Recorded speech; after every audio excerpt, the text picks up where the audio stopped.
Hi,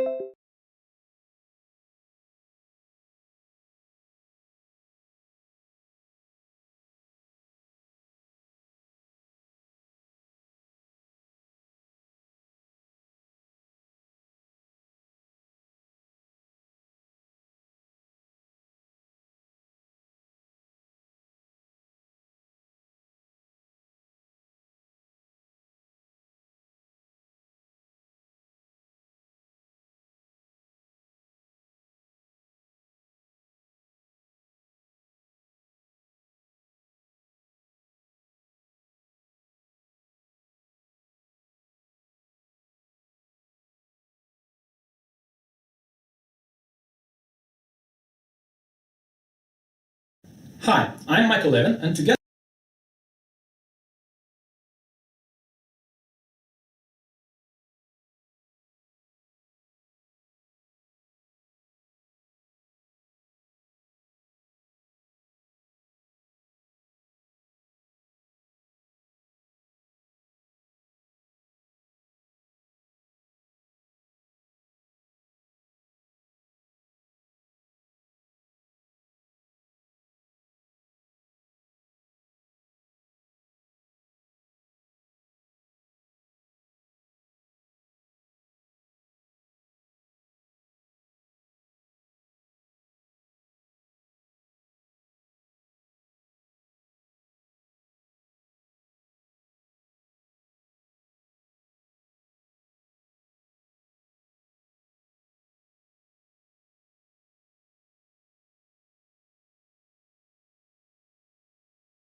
celery. and you're going to come up with a greedy algorithm for this problem yourself, because this is really a very natural thing to do this problem.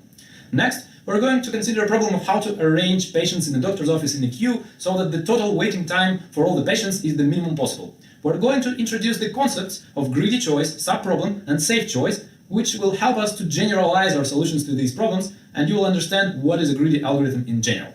Let's start. Imagine a situation.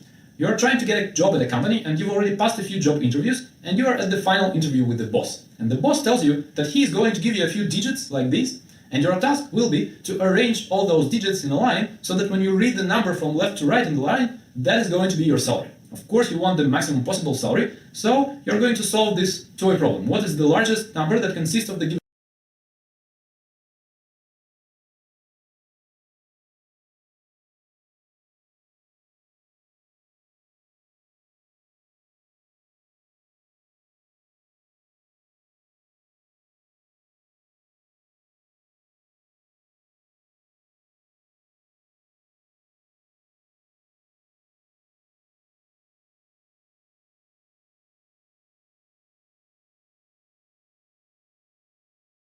given digits. For example, if you're given digits 9, 8, 9, 6, and 1, and you need to use all the digits, the examples of the numbers that you can get are 16,899, or 69,891, or 98,961. So what do you think is the correct answer for this particular problem? And probably most of you have guessed correctly that the correct answer is 99,861. And to get this answer, you need to first take the maximum digit and put it first, which is 9. Then you're going to take the second maximum digit, which is again 9, and put it second. Then take the third maximum digit, 8, and so on. And in the end, you get the number 99,861.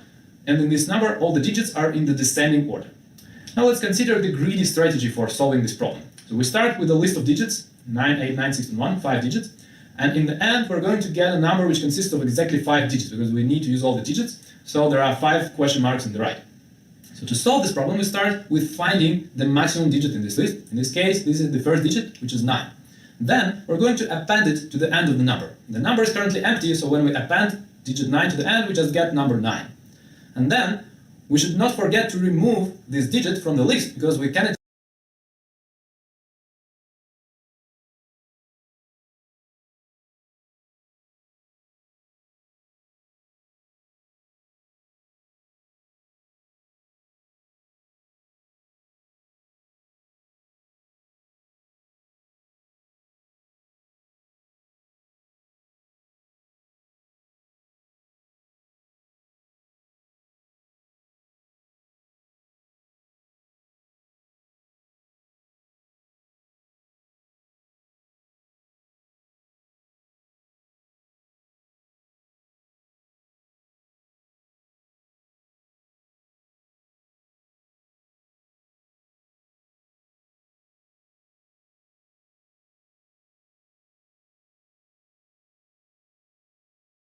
use it again. So we remove this 9 from the list, and we're left with the list of only 4 digits, 8, 9, 6, and 1.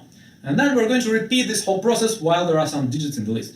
So we're going to find the maximum digit, which is again 9, but in the second position now. We append it to the end of the number to get 99, and we remove this 9 from the list. Then we repeat, find the maximum digit 8, append, remove it from the list, find the maximum digit 6, append, remove it from the list, and at the end we're left with a list of just single digit 1. We find it as a maximum, append it, remove it from the list, and this is success. We've just built the number 99,861, which is the correct answer for this problem. So this greedy strategy worked. And in the next video, we're going to consider the problem of how to arrange patients in the doctor's office in a queue so that the total waiting time for all the patients is the minimum possible.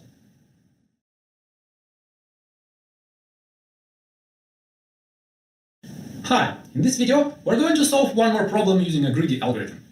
Imagine the following situation. You're an administrator in the doctor's office, and a lot of patients have just come at the same time, and they're all ill and angry, and they don't want to wait, and you need to somehow arrange them in a queue so that the total waiting time for them is minimized. More formally, n patients have come to the doctor's office at the same time, let's say 9 a.m., and they can be treated in any order because they just came all at the same time. For the patient number I, the time needed for treatment you know beforehand, and it is equal to Ti. We just assume that you can estimate the treatment time for any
patient after just looking at the patient. So you need to arrange all the patients in such a queue that the total waiting time is minimized. The queue is organized because the doctor is just a single doctor and can treat patients one by one after another. And then the first patient doesn't wait at all. The second patient waits for the treatment of the first patient. The third patient waits for the treatment of the first and second patients, and so on. There are no delays, so the doctor works all the day through, but the patients are waiting for the previous patients and for not anything else. So you need to make the total waiting time, that is the sum of waiting times for all the patients, to be the minimum possible. So, for example, if you have just 3 patients waiting, the first one with treatment time of 15 minutes, the second one with treatment time T2, which is equal to 20 minutes, and the third one with waiting time of 10 minutes. And for example, you arrange them in the same order they are already arranged, 1, 2, 3. Then the first patient doesn't wait at all. The second patient waits for the first patient, which is 15 minutes treatment time, and the third patient waits for both the first patient for 15 minutes and then the second patient for 20 minutes. And that's waiting time of 35 minutes. Then the total waiting time is 0 plus 15 minutes for the second patient plus 35 minutes for the third patient, which is total waiting time of 50 minutes. Now let's look at another arrangement example. If you first put the third patient, then the first patient, which is now number 3, doesn't wait at all. The second patient, which is number 1, waits for 10 minutes because the treatment time for the third patient, T3, is 10 minutes. And the second patient in the queue waits only for the first patient in the queue, which is the third one, with 10 minutes waiting time. So it's 10 minutes waiting time for the second patient in the queue, and the third patient in the queue is number 2. So he waits for the first patient in the queue with 10 minutes treatment time, then he also waits for another 15 minutes for the second patient in the queue, which is the patient number 1, and the total waiting time for this third patient is 10 plus 15, which is 25 minutes. And then the total waiting time is 0 plus 10 minutes for the second patient in the queue plus 25 minutes for the third patient in the queue, which is the total waiting time of 35 minutes. And 35 minutes is less than 50 minutes in the first example, so this arrangement is better. So what to do in the general case? Well, we want to apply some greedy strategy. And greedy strategy works like following. You just make some greedy choice, and then you reduce your problem to a smaller problem of the same kind, and then you iterate until your problem reduces or increases and there is nothing left to solve. So in this case, for example, greedy choice could be one of the following. Like, first treat the patient with the maximum treatment time of all the patients. Another choice could be first treat the patient with the minimum treatment time of all the patients. And then the third option could be just take some average patient, just the patient with the treatment time which is the closest to the average treatment time of all the patients. So what do you think would be a good choice in this problem? Well, in this problem, we're going to apply the following greedy algorithm. So we are going to first treat the patient with the minimum treatment time. And we're going to prove just in a few minutes that this is the optimal choice. So we first treat the patient with the minimum treatment time, and then we remove this patient from the queue, and then we treat all the remaining patients in the queue in such order so that to minimize their total waiting time as if there was no first patient. So this is the greedy strategy. So we first treat the patient with the minimum treatment time, and we reduce the problem to the problem where we have one patient less. And then we treat all the remaining patients also in the same way, in the greedy manner. So the definition of a subproblem, the subproblem is a similar problem of smaller size. For example, if we have 10 patients in the beginning and we need to arrange them in a queue, and we somehow choose the first one and treat him, then we're left with only 9 patients, and we need to arrange them so that to minimize their total waiting time. This is a similar problem, but just of a smaller size because we have less patients, 9 instead of 10. So examples of subproblem. For the previous problem we were solving in the previous video, maximizing your salary, you are given 5 digits, 1, 9, 8, 9, and 6, and you need to maximize the salary, which consists of these numbers. And to do that, you first make a greedy choice. You take the maximum digit 9 and put it first, and then you append to it the solution of the problem with digits 1, 8, 9, and 6, which are left when you remove this maximum digit. So this is one kind of subproblem. Find the maximum salary consisting of small number of digits. Another kind is this problem. So you need to minimize the total waiting time for n patients. So you first consider the patient with the minimum treatment time, T min, and then you put this patient first. And when you put this patient first, it means that all other patients are going to wait for this patient. So n minus 1 patient is going to wait for this first patient. So n minus 1 times T min is the total waiting time of all other patients for this patient. Apart from this waiting time, they're going to wait some more. But this is already a subproblem, a similar problem, because now you're going to arrange all the other patients in some way so that their waiting time for each other is the minimum possible, but it is already not accounting for all of them waiting for the patient with the minimum treatment time. We just forget about this patient after we accounted for n-1 patients waiting for him already. So this is a sub-problem. Now we need to arrange all the other patients in such a way that each of them waits for all previous ones as small time as possible, and we forget that all of them have already waited for the first one. So another definition of safe choice: a greedy choice, like treat the patient with the minimum treatment time first or with the maximum treatment time first or something else. So any greedy choice is called a safe choice if there is an optimal solution of the problem which is consistent with this first choice. So, for example, if we prove that there exists an optimal solution which starts with treating a patient with the minimum treatment time, then choosing such a patient is a safe choice.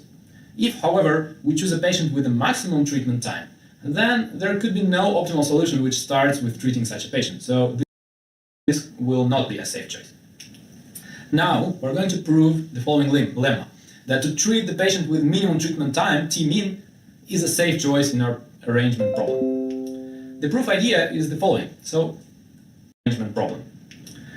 T-min is a safe choice in our arrangement problem. The proof idea is the following. So, what do you think? Is it possible for an optimal arrangement of patients in a queue to have two consecutive patients in order with treatment times T1 and T2 so that T1 is bigger than T2, so that the patient with bigger treatment time is going to be treated before a patient with smaller treatment time? And the answer is this is impossible. And to prove that, assume that there is such optimal arrangement and consider what happens if we just swap these two patients and don't touch any of the other patients. What happens? So if we swap these two consecutive patients with treatment times T1 and T2, or T1 is bigger than T2, two consecutive touch any of the other patients.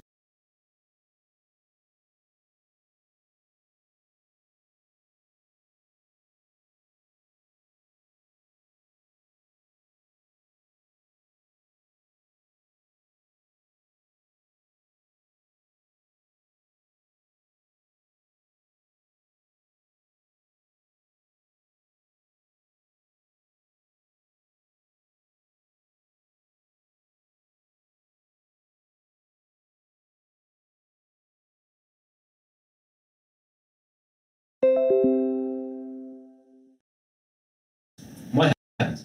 So if we swap these two consecutive patients with treatment times T1 and T2, or T1 is bigger than T2, then the waiting time for all the previous patients before the first one of them doesn't change. The waiting time for all the patients after the second one also doesn't change. The only thing that changes is the waiting time for the first and the second of these two consecutive patients. So for the first one of them, the one which was first, after we swap them, he now needs to also wait for the second patient for additional T2 minutes. And for the second patient,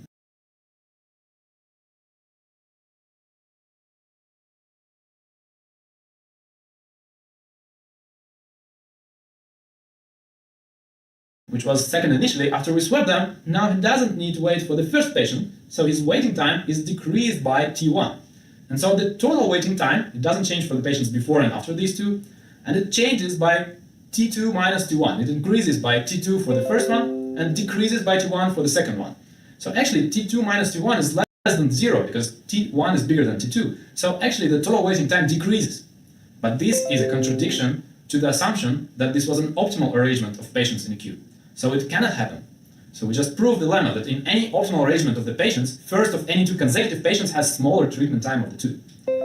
And so we can now prove that to treat the patient with the minimum treatment time is the safe choice. So assume that this is not the case, and assume that in some optimal arrangement, the patient with treatment time T-min is not the first. Now let I, which is the index bigger than 1, be the position of the first patient with treatment time equal to T-min in the optimal arrangement. So we know that I is strictly bigger than 1 because the first patient is not with the minimum treatment time. We assume that. Then the patient at position I minus 1, right before that, has bigger treatment time because at position I we have the minimum treatment time, and this is the first position with the minimum treatment time. And it changes the second patient. The first one of them doesn't change. Such optimal arrangement and consider consecutive patient lemma, that to treat the patient with minimum treatment time, T-min, is a safe choice in our arrangement problem. The proof idea is the following. So what do you think? Is it possible for an optimal arrangement of patients in a queue to have two consecutive patients in order with treatment times T1 and T2 so that T1 is bigger than T2, so that the patient with bigger treatment time is going to be treated before a patient with smaller treatment time? And the answer is this is impossible. And to prove that, assume that there is such optimal arrangement and consider what happens if we just swap these two patients and don't touch any of the other patients. What happens?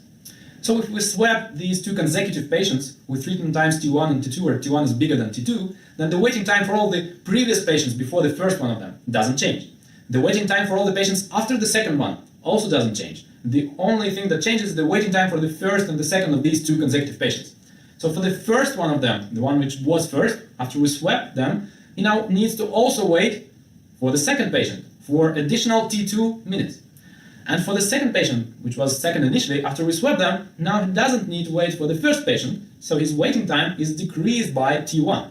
And so the total waiting time, it doesn't change for the patients before and after these two, and it changes by T2 minus T1. It increases by T2 for the first one and decreases by T1 for the second one.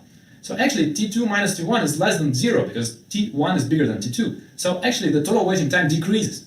But this is a contradiction to the assumption that this was an optimal arrangement of patients in a queue. So it cannot happen. So we just proved the lemma that in any optimal arrangement of the patients, first of any two consecutive patients has smaller treatment time of the two. And so we can consecutive patients has smaller treatment time of the two. And so we can consecutive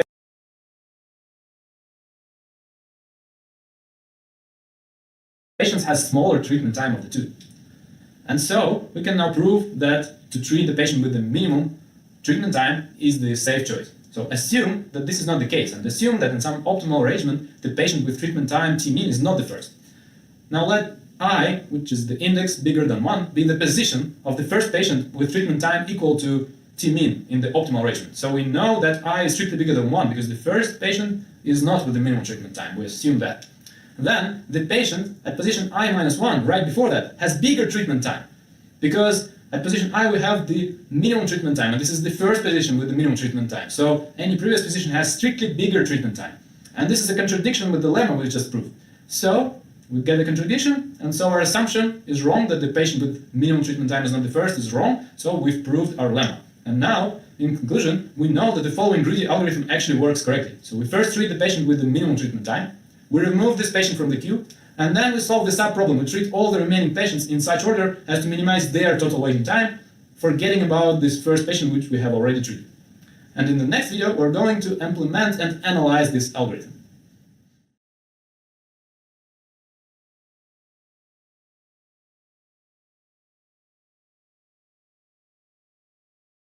Hi, in the previous video, we've came up with a greedy algorithm for arranging patients optimally in a queue, and we proved that this greedy algorithm works correctly.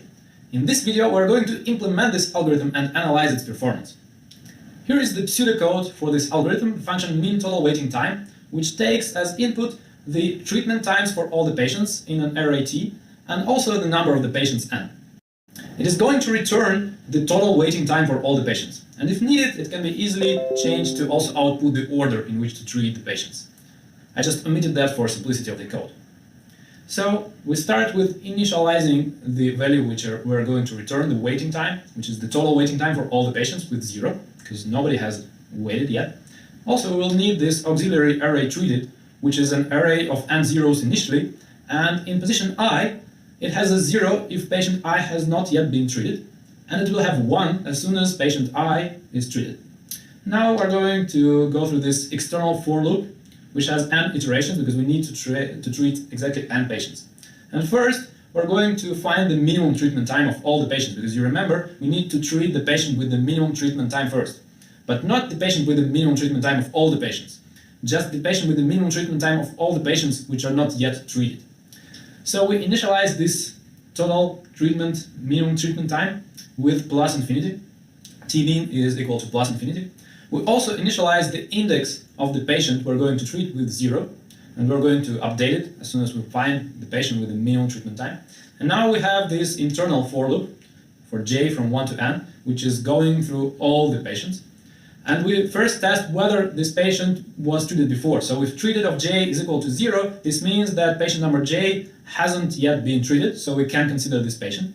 And if also the treatment time for this patient is less than the current value for the minimum treatment time, then we need to update both the minimum treatment time to be equal to this treatment time of this patient, and also the index of the patient with the minimum treatment time needs to be updated to J. And in the end, when this inner for loop finishes, we will have the minimum treatment time of all the remaining patients in the variable t mean, and the index of the patient with the minimum treatment time in the variable min index.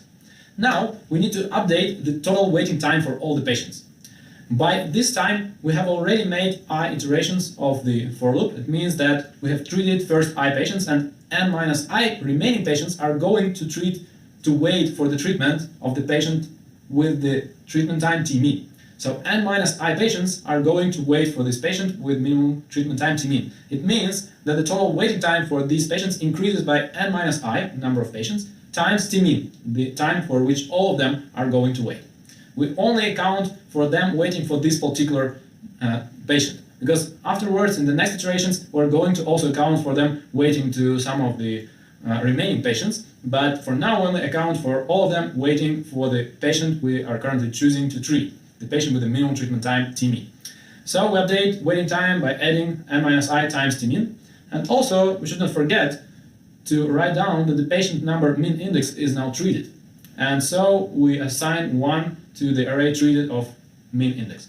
And in the end, when all n iterations of the external for loop are finished, it means that we have treated all the patients, we have updated the waiting time to be the total waiting time of all the patients, and we can return the waiting time variable which contains the total waiting time.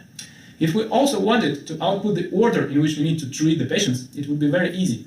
We would just need to add printing out the variable min index in the end of the external for loop at each iteration. And that would be exactly the order in which we decided to treat the patients. So this is the whole algorithm. Now let's analyze its performance. The lemma states that the running time of min total waiting time is big O of n squared. Let's prove that. So in the external for loop, variable I changes from 1 to n, we have just n iterations. And in the internal for loop, for each value of I, j changes from 1 to n, so it also has n iterations, so this gives us big O of n squared. And everything else is just less than that. There are some constant time operations inside the external for loop, but that just adds another linear time. So all in all, this is n squared time for the whole algorithm. Actually, this problem can be solved faster in time big O of n log n. And to do that, we need to notice that instead of choosing the patient with the minimum treatment time each time out of the remaining ones and doing that for n times, we could just sort patients by increasing treatment time beforehand. And then, if we sorted all the patients by increasing treatment time, this sorted arrangement is already optimal. And then on each step, we just need to select the patient number I. For I from 1 to n, we just select the patient number I in order and treat this patient and update the waiting time. And so we can avoid this internal for loop with variable j to select the patient with the minimum treatment time, because we already know who is the patient with the minimum treatment time out of all the remaining ones. And so our remaining algorithm after sorting would be just linear. We just linearly go through each of the patients and we update the total waiting time and we print the number of this patient. That's all. So it is possible actually to sort those n patients in time big O of n log n, and you will learn how to do that in the next module. And if we assume that we can already do that, then we just need n log n time to sort the patient and additional linear time to solve the problem after sorting them. So all in all, n log n is bigger than linear time, so all in all, we'll have complexity big O of n log n.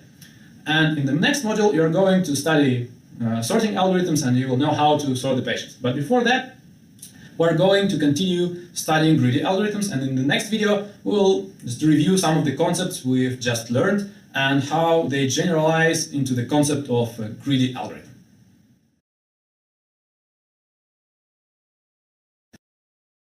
Hi, in this video, we're going to review the main ingredients of greedy algorithms.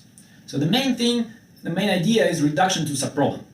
If you want to apply a greedy algorithm, you make some first choice, and then you solve a problem of the same kind but smaller. Like there are fewer digits left or fewer patients left, and this smaller problem of the same kind is called a subproblem. So a concept of safe choice is critical. A choice is called safe if there is an optimal solution which is consistent with this first choice. And not all first choices are safe, and often greedy choices are not safe. And so if you want to solve a problem with the greedy algorithm, you need to prove that the greedy choice you've came up with is really a safe choice. and only after that you can apply it. So the general strategy to solve a problem using a greedy algorithm is first, you need to come up with some greedy choice, and then, critically, you need to prove that this is indeed a safe choice. Then, using this safe choice, you can reduce your initial problem to a sub-problem, which is smaller. And then, as this sub-problem is similar to the initial problem, you just solve this sub-problem the same way as a problem. And so we get this loop. You have a problem, you come up with a greedy choice, and this is a safe choice, so you reduce your problem to a sub-problem using the safe choice, and then you solve this sub-problem. And at each iteration of this loop, your problem decreases and decreases until there is no problem to solve, and then you're done. So this is the general greedy strategy.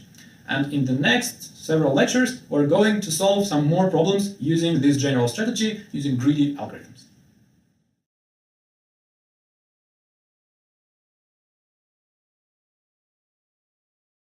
Hi,